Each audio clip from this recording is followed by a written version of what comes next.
자, FOMC라는 큰 고비를 넘기면서요, 비교적 좋은 무드를 만들었던 게 다시 이제 목전에 있는 G20 정상회담을 두고 시장은 굉장히 어떻게 보면 큰 흐름 속에 변곡점을 맞이할 준비를 하고 있는 것 같습니다. 애널리스트 입장에서, 이코노미스트 입장에서 어떻게 보시는지 얘기를 좀 들어보겠습니다.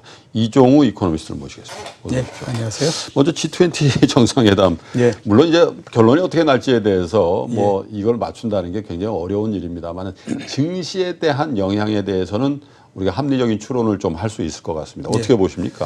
G20만으로서는 뭐 그렇게 크게 문제 예. 그 말이 될 거는 없을 것 같고요. 아마 예. 이제 G20와 함께 열리는 미중 정상회담에서 예. 미중 무역 분쟁에 관해서 어떤 돌파구가 마련되지 않을까라고 하는 거가 이제 가장 큰 관심사다라고 일단 볼 수가 있겠죠. 예. 근데 지금으로 봤을 때는 그렇게 뭐 정상이 한두 시간 만나가지고 모든 걸 뚝딱 이렇게 해결하고 예. 이럴 수 있는 상황은 좀 아니지 않느냐라는 생각이 듭니다. 그러니까 물론 이제 그 어떤 선언적인 의미 이런 것들은 거기에서 이루어질 수 있다고 하더라도 예. 그 다음에 굉장히 많은 실무적인 협상이나 이런 것들이 계속 돼야만 되는 과정이기 때문에 이번이 결정적인 그 돌파구가 만들어진다 이렇게는 보는 거는 너무나 좀 이제 그하다라는 생각이 들고요. 시나리오를 굳이 나눠보면요. 예. 뭐 완전히 성공하는 거는 어려울 것 같긴 합니다. 그런데 기대하는 거는 그래도 양쪽에서 회담을 다시 재개한다는 거에 합의하자. 예. 이 정도의 합의가 도출이 된다면 반응이 어떨 것 예, 같습니다. 그렇게 보는 것이 가장 예. 합리적이다라고 봐야 될 것 같고요. 예. 만약에 그런 형태로서 나온다라고 하면 예. 저는 하루 이틀 정도는 주가가 올라갈 수 있을 것 같은데 그 다음서부터는 그다지 뭐 약발이 많이 가지 않을 것 같다라는 생각이 드는데 우선 우리가 이 무역 분쟁이라고 하는 재료 자체가 너무 오래된 재료지 않습니까? 지난번에도 한번 말씀하셨죠. 거의 1년이 훨씬 더 넘었기 그렇죠. 때문에 재료에 대한 익숙도가 굉장히 강하고요. 예. 그다음에 또 얼마 전서부터 해서 주가가 좀 올라온 데다 특히 미국 시장 같은 경우에 보면 여러 가지 이유로 해서 사상 최고치를 경신을 했고 이렇기 때문에 네. 가격 자체가 굉장히 높은 상태이거든요. 예. 가격 자체가 높다 보니까 재료에 대한 영향력 이런 부분들은 상당히 떨어질 수밖에 없기 때문에 우리가 합리적으로 생각할 수 있는 형태로서의 결론이 난다라고 하게 되면 하루 이틀 정도 시장에다가 좀 긍정적인 영향을 주는 그런 정도로서 일단 생각해야 되지 않을까. 반대의 경우를 한번 상정해 보도록 하겠습니다. 트럼프 대통령이 북한과의 하노이 정상회담에서도 그렇고 굿딜 아니면 예. 노딜이다 노딜. 이런 입장이니까 정상이 만났는데 굉장히 어색한 표정을 지으면서 예. 등을 돌렸다. 예, 예. 이건 큰 악재인데. 네, 그렇죠. 이런 상황이 연출되면 증시는 어떻게 되겠습니까? 털고 일어났다라고 하면 예. 우리가 이번에 생각해 보시면요. 예. 지난 4월 달에 미국 시장이 사상 최고치를 경신하지 예. 않았습니까? 그리고 주가가 떨어졌던 가장 결정적인 이유가 이 부분이었죠. 예. 무역 분쟁이 잘 타결 날 거다라고 생각했다가 5월 달에 갑자기 틀어지는 바람에 그렇죠. 그 다음서부터 내려가는 예. 그런 모양을 보이지 않았습니까? 이번에도 만약에 그런 형태가 나온다라고 하면 주식 시장에는 부정적인 영향을 줄 텐데 예. 부정적인 영향의 강도는 조금 강하다라고 볼 수밖에 없겠죠. 왜냐하면 일단 두 정상이 만났다가 거기서 털고 일어난다라고 하는 거는 앞으로는 계속해서 분쟁화되면서 진행될 가능성이 굉장히 높다라고 봐야 되기 때문에 그런 면으로 봤을 때는 상당한 좀 악재다라고 볼 수밖에 없겠죠. 상당한 냉각 기간을 감내해야지만 예. 다시 협상을 그렇죠. 할 수 있다. 근데 이게 북한하고 미국하고 이렇게 이 협상하는 것처럼 어떤 상황이 딱 거기에서 결렬되고 나면 그때는 보면 추가적인 진전이 없는 상태이지 않습니까? 예.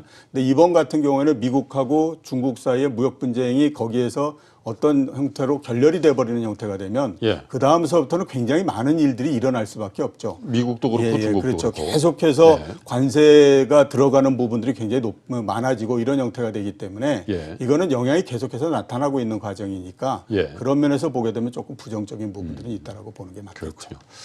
그런 일은 없어야 될 텐데 워낙에 이제 실패한 정상회담은 없다라는 게 외교가에 굉장히 정설로 굳어져 있습니다만 트럼프 대통령이 그 정설을 깨버린 그렇죠. 2월 달에 깨진 상황이 걸 봤기 많아서 때문에. 원래 정상회담 있으면 밑져야 본전이고 예. 좋은 일밖에 없을 거다 이런 기대가 있는데 트럼프 대통령은 저희 상식을 워낙 많이 깼어요. 걱정과 기대가 같이 있으나 어쨌든 이종우 이코노미스트의 전망은 굉장한 타결은 기대하기 어렵고 회담의 재개 정도가 된다 하더라도 단기 상승 재료에 그칠 것이고 만약에 최악의 상황으로 결렬과 굉장히 얼굴을 붉히면서 뒤돌아서는 국면이 나타나면 이것은 제법 큰 악재로 시장에 반영될 것이다. 이렇게 정리를 해보겠습니다. 자, 사실 지금까지는 트럼프 대통령에 의한 장이라기보다는 제롬 파월 의장에 의한 장이 연출이 돼 있다. 그리고 제롬 파월 의장의 말의 무게감이 점점 더 커지는 것 같아요. 예, 그렇죠. 어제도 뭐 그런 언급들이 나오면서 미국 시장이 좀 조금은 분위기가 안 좋아졌는데 연준의 이 스탠스에 대해서는 어떻게 생각하십니까? 뭐 유가도 지금 조금 오르고 있고 또 어제도 인플레이션에 대한 또 다른 색깔의 얘기들이 좀 나오고 예. 있어서요. 제가 판단했을 때는 시장의 기대가 굉장히 큰 상태이기 때문에 예.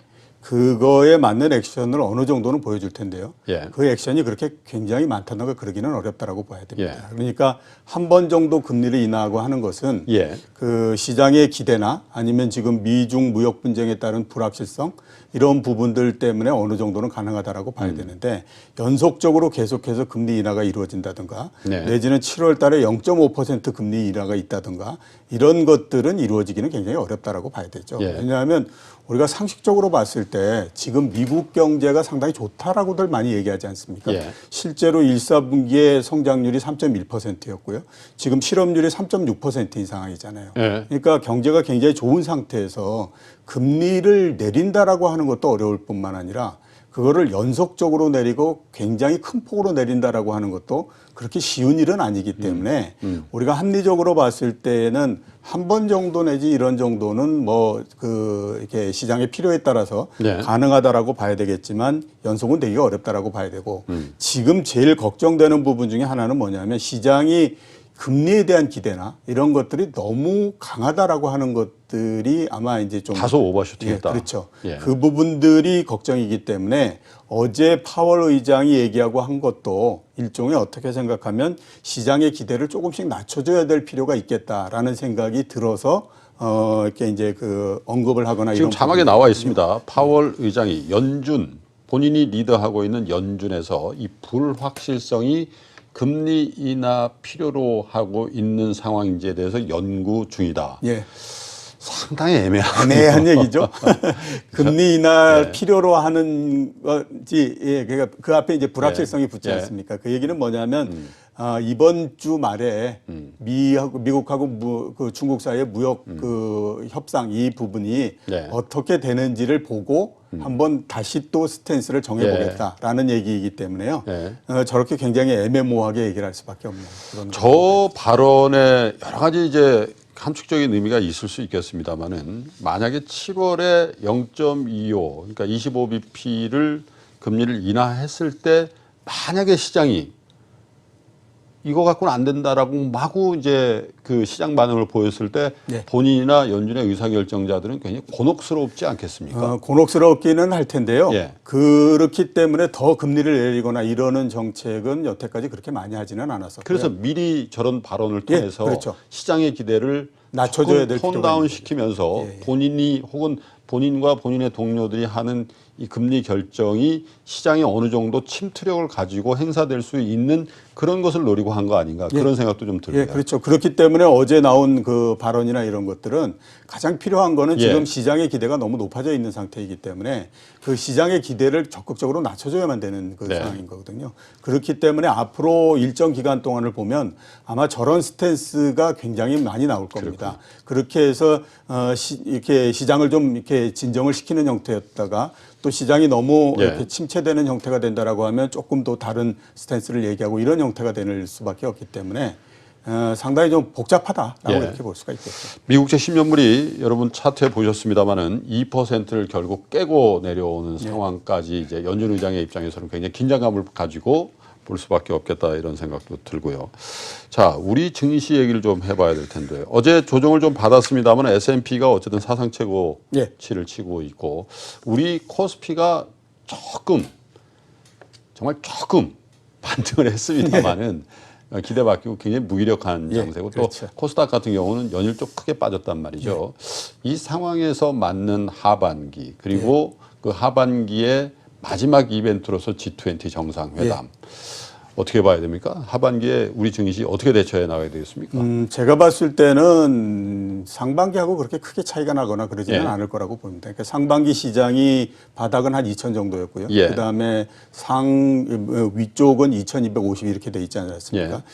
원래 제 생각은 상반기 중에 그렇게 되지 않을까, 그거를 벗어나기는 어려울 것 같다라는 생각이 들었었는데 그게 좀 더 연장이 돼서 하반기까지도 그런 국면이 이루어지지 않을까라는 생각이 드는데요. 우선 보게 되면 우리나라 안에서 약세 요인이 굉장히 많기 때문에 시장이 그거를 잘 극복하고 있지 못하는 상태입니다. 네. S&P 500 지수 기준으로 말씀하셨던 것처럼 지난주에 사상 최고치를 다시 갱신하지 않았습니까? 작년 1월 달 이후로 지금 네 번째 경신을 하는 거거든요. 그동안에 미국 시장이 왔던 거를 보면요. 작년 1월 달에 고점이 어디에서 만들어졌냐면 2,870포인트 정도에서 만들어졌어요. 그 다음에 9월 달에 두 번째 고점이 있었는데 그때 한 50포인트 정도 올랐었거든요. 그래서 2,930 정도에서 만들어졌고 그 다음에 올해 4월 달에 또 한 번 고점이 있지 않았습니까? 그때 한 10포인트 정도 올랐고요. 그 다음에 지난주가 거의 비슷비슷했어요. 근데 그렇게 고점이 만들어지는 동안에 우리나라 시장은 어땠는가 한번 보면요. 작년도 1월 달에 2,600 정도에서 고점이었거든요. 9월 달이 2,350 정도니까 250포인트 정도가 내려간 겁니다. 고점이. 그 다음에 올해 4월 달이 2,250 정도였으니까 거기서 또 100포인트가 내려간 거죠. 이번 같은 경우에 또 100포인트가 내려가서 2,130 정도에서 만들었거든요. 상단을 계속 축차적으로 그러니까, 낮춰가고 있네요. 미국 시장 같은 경우에는 적지만 고점이 조금씩은 올라가거나 거의 옆으로 있는 상태지만 우리는 계속해서 지금 내려오고 있기 때문에 작년도 1월 달 대비해서 보면 미국 시장하고 고점 대 고점이 20% 정도 차이가 나는 상태입니다. 20%요, 지수가. 그렇죠. 그러니까 이렇게 된 가장 큰 부분들은 지금 물론 이제 외부적인 영향 이런 부분들도 있지만 우리 내부적인 약세 요인들이 굉장히 크기 때문에 그거를 잘 극복을 못하고 있는 상태다라고 봐야 되거든요. 이런 부분들이 하반기에 당장에 막 이렇게 극복되거나 그러기는 어렵습니다. 왜냐하면 어차피 경기가 안 좋고 그다음에 기업 실적이 둔화되고 이런 부분들이 있기 때문에 그런 것들을 쉽게 극복하기가 어려워서요. 제가 봤을 때는 하반기도 상반기와 같은 형태의 박스권을 벗어나지는 못하는 형태가 되지 않을까라는 생각이 듭니다. 그렇다라고 해서 2,000포인트를 주가가 갑자기 깨고 내려가거나 이럴 정도의 또 약세는 아닌 상태이거든요. 그런 것들을 한번 고려해 보면 역시 그냥 소강 상태가 계속 변동성은 좀 줄면서 재미없고 상승 여력이 크진 않으나 하방도 좀 막혀 있네. 네, 그렇죠. 그렇기 때문에 전체적으로 아무튼 시장이 대형주를 중심으로 해서 이렇게 움직이기는 굉장히 어렵죠. 제가 이제 그걸 여쭤보려고 그랬던 게요. 사실 한 1, 2주 어간 지나면서 5G 관련주 또 핸드셋 관련주 오늘 좀 반등을 합니다만 어제도 많이 빠졌고 비교적 이제 너무 많이 올라서 조정받는 국면도 있으나 연준의 스탠스가 이제 바뀌면서 전 세계적으로 유동성 공급에 대한 기대가 되다 보니까 개별 종목에 대한 어떤 접근보다는 이 장에는 한번 지수 관련주 한번 해볼까? 그래서 이제 반도체도 순환매가 한번 돌았고 자동차도 한번 돈 것 같고요. 그리고 조선도 한번 올리고 이렇게 탐색전을 하다 보니까 장의 성격이 하반기에 좀 바뀌는 거 아닌가. 미국도 돈 푼다 그러고 유럽, 일본, 중국 우리 중앙은행도 뭐 금리 낮출 게 거의 명확해져 가고 있는 상황이니까 이런 국면에선 경기 관련 대형주 한번 건드려 볼까 이런 기대가 있었단 말이죠. 그런데 이종우 이코노미스트 말씀은 장의 성격이 안 변한다는 말씀으로 들려요. 쉽게는 변하기가 어렵죠. 왜냐하면 물론 이제 뭐 유동성을 많이 공급을 해서 시장 내에 유동성이 있기 때문에 큰 주식들을 이렇게 올리고 뭐 이럴 수 있는 동력은 조금은 있다라고 봐야 되는데 그게 작동을 하기 위해서는 그 어떤 매력적인 부분들을 제공해 줄 수 있는 주식이 돼야만 됩니다. 그러기 위해서는 업종의 경기가 전체적으로 턴을 한다 이런 게 있어야 되는 거거든요. 그러니까 반도체도 마찬가지로 업종 경기가 이제 바닥을 치고 턴을 해서 올라간다 이런 부분들이 있어야 되는데 그런 것들에 대한 전망이 이렇게 잘 서지 않게 되면 이 다음서부터는 어떤 유동성이나 이런 힘만을 가지고는 올라가기가 굉장히 어려운 상태죠. 근데 하반기를 우리가 봤을 때 그렇게 될 가능성은 현재로서는 그렇게 높지는 않다라고 보이고요. 오히려 보면 삼성전자 주가가 지금 거의 한 45,000원, 46,000원 이 정도 되지 않습니까? 이게 업황 경기가 굉장히 나빠진 거에 비해서는 주가가 그렇게 낮다라고 볼 수가 없거든요. 그렇게 보면 그다지 매력적이다라고 볼 수는 없는 거죠. 가격 수준도. 결국 전체적으로 대형주가 움직이거나 이럴 수 있는 동력은 그렇게 크지 않다라고 봐야 될 것 같고요. 그러다 보니까 그냥 개별적으로 조그만 종목들을 계속해서 돌아가면서 시장이 되는데 중소형주도 한번 힘을 받기 시작하면요. 한 1년 정도는 계속 그 범위 내에서 계속 그 유지되는 속성을 갖고 있거든요. 그런 면에서 봤을 때는 하반기가 큰 대형주보다는 중소형주 이런 것들을 중심으로 해서 진행될 가능성이 굉장히 높다라고 봐야죠. 삼성전자 45,800원 하고 있습니다만은 사실 저점이 37,000원대, 38전자다 뭐 이런 얘기까지 그렇죠. 한 바에 따르면 사실 계속해서 반도체 가격이 그 이후로도 계속해서 많이 빠졌고 실적에 대한 거는 삼성전자가 미리 워닝을 줄 정도로 안 좋아지고 있는 상황을 감안해서 보면 저 주가를 보는 어떤 시각도 좀 정돈해야 될 필요성이 있겠다. 그 얘기는 향후에 반도체 경기에 대한 어떤 모멘텀도 조금씩 당겨오는 거 아닌가 그런 기대는 저 주가에 있는 것 같습니다만 어쨌든 장의 성격은 하반기에도 재료가 있는 테마군들 또 실적이 호전되는 몇몇 중소형 종목이 계속 시세를 분출해 나가는 그런 형태의 장이 될 것이다. 그렇죠. 이런 말씀이시네요. 자, 마지막으로 우리 투자자 여러분들께 조언을 좀 한마디 좀 구해 보도록 하겠습니다. 왜냐하면 굉장히 지쳐 계세요. 그래서 주식을 이제 그만하겠다는 분도 좀 생기시는 것 같고 한국 주식 다 팔고 그냥 미국 나스닥 갈란다 이런 분들도 많으시단 말이에요. 근데 워낙에 오래 시장을 보셨고 또 투자자들을 만나셨기 때문에 이럴 때 한번 이제 하반기를 맞는 우리 투자자 여러분께 제 경험으로 제일 크고 제일 좋은 호재는 가격이 낮다라고 하는 것이 가장 큰 호재고요. 가격이 높은 것은 제일 큰 악재입니다. 지금 만약에 미국 시장 간다라고 하면요. 굉장히 높은 수준에서 가는 거거든요. 여기에서 결정적으로 S&P 500 기준으로 3,000을 돌파해서 그래서 쭉 계속해서 올라간다라고 하는 가정이 있으면 가능하지만 그렇지 않고 만약에 해서 꺾여서 내려간다라고 하면요. 우리가 떨어지는 것보다 훨씬 더 큰 폭으로 미국 시장이 떨어져 버릴 수밖에 없습니다. 그러니까 그런 것들을 고려하셔가지고 이게 뭐 한국 시장보다는 미국 시장 이런 생각하지 마시고 지금 가격이 낮기 때문에 2,000포인트 부근에서는 매수를 하시게 되면 뭐 그 수익 폭이 크지 않다라 뿐이지 손실을 내거나 이럴 가능성은 없으니까 좀 평정된 마음으로 접근하시면 좋지 않을까라는 생각이 좀 알겠습니다. 나쁘다는 얘기가 아닙니다. 글로벌 투자로의 포트폴리오의 확대가 나쁘다는 말씀이 아니라 이종우 이코노미스트의 조언은 절대 비싼 가격으로 사서는 큰 수익이 나지 않고 하방이 열려있는 장에 대한 접근은 굉장히 보수적으로 하셔야 된다라는 그런 말씀으로 여러분 하반기 투자 전략 세울 때 꼭 참고를 좀 하셨으면 좋겠습니다. 이종우 이코노미스트와 함께했습니다. 고맙습니다.